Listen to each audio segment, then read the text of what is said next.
नमस्कार, मी सुषमा जगताप. सुषमा जगताप कुकिंग मध्ये आज आपलं सगळ्यांचं स्वागत आहे. आज आपण करणार आहोत कारल्याची भाजी. त्यासाठी मी कारले असे गोल कापून घेतले आहेत.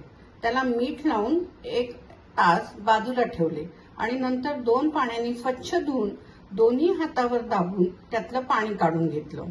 सोबतच तुरीची डाळ अर्धवट शिजवून घेतली आहे. गॅसवर शिजवायची. या भाजीसाठी आपल्याला लागणार आहेत 2 कांदे, 1.5 चमचा वाटण. या वाटणाची रेसिपी मी दिलेली आहे. आणि हळद, तिखट आणि हिंग आणि सोबत मीठ. आता आपण पहिले हे कारले परतून घेऊ. मी इथे 2 टीस्पून तेल टाकले आहे. त्याच्यात 4 मिनिट हे कारले परतून घेते. कारले नीट परतून झालेत. आता आपण भाजीची फोडणी करू. मी कढईत 3 टेबलस्पून तेल घेतलंय. यात थोडी मोहरी घालू. मोहरी तडतडली की पाव चमचा हिंग घालू. हिंग झाला की त्यात 2 कांदे घालतो आणि हे कांदे 1-2 मिनिट आपण परतून घेऊ. कांदा जरा ट्रान्सपरंट झालाय. आता 1 ते 1.5 चमचा हिरवं वाटण घालते आणि हे वाटण सुद्धा 2 मिनिट कांद्यासोबत नीट परतून घ्या. या वाटणाचा कच्चेपणा गेला पाहिजे. हे वाटण नीट भाजलं गेलं आहे. हे कमी गॅस करूनच भाजायचं.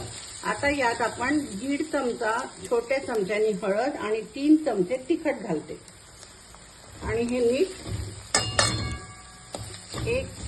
5-6 सेकंद परतून घेऊ. त्यानंतर यात आपण आपले परतलेले कारले घालूया.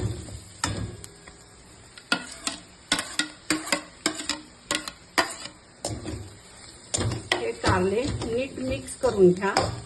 सोबतच शिजवलेली तुरीची डाळ घालू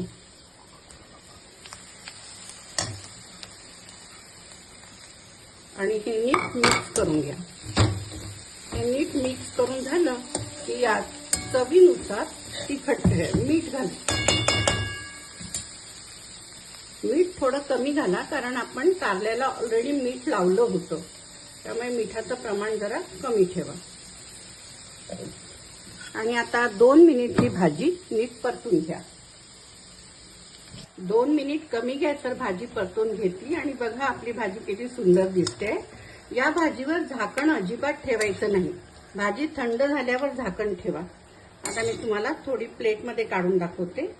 आणि ही भाजी बघा अशी सुंदर दिसते आणि खायलाही छान लागते. अजिबात कडू लागत नाही. मुलं सुद्धा आनंदाने खातात.